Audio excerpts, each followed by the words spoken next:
കേരള നിയമസഭയിൽ ആദ്യമായിട്ട് വീണക്കെതിരെ സംസാരിച്ച ആളാണ് ഞാൻ. എന്തായിരുന്നോ പറഞ്ഞത് എനിക്കറിയാം. ഇപ്പോഴാ റിയാസ് പറഞ്ഞത് എന്താണ് EDയുടെ അന്വേഷണം ഞങ്ങൾ നേരിടുമെന്ന് അറിയാൻ എന്തോ ഔദാര്യമൊക്കെ എന്തായാലും നേരിടേണ്ടി വരും. വിടാൻ പോണില്ല.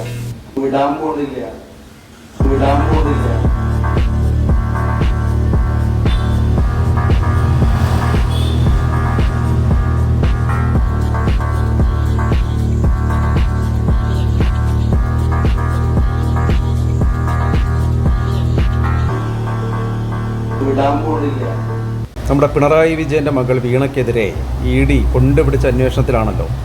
എന്തായാലും അന്വേഷണമൊക്കെ നടക്കട്ടെ. അതിൽ വല്ല തെറ്റുണ്ടെങ്കിൽ അതിനുള്ള ശിക്ഷയൊക്കെ കൊടുക്കട്ടെ. ഈ വിവാദം ഒന്ന് അവസാനിപ്പിച്ച് വിട്ടല്ലോ. നമുക്ക് ആ കേസിൽ അത്രയേ ഉള്ളൂ. എന്തായാലും ആ അന്വേഷണത്തെ നേരിടും എന്ന് മുഹമ്മദ് റിയാസ് വീണയുടെ ഭർത്താവ് പറഞ്ഞിരുന്നു. അതുമായി ബന്ധപ്പെട്ടിട്ടാണ് ഇപ്പോൾ ഷാജി അണ്ണൻ വന്നിട്ടുള്ളത്. ഷാജി അണ്ണൻ പറയുന്നത് നേരിടേണ്ടി വരും. എന്താ ഔദാര്യമൊന്നും അല്ലല്ലോ. വിടൂല. നോക്കൂ, വിടൂല.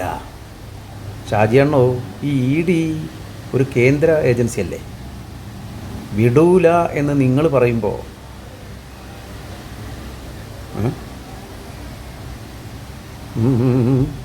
ഒരു ദുരൂഹത, എന്തോ ചില എന്താ പറയുക, അന്തർധാര ഉണ്ടോ?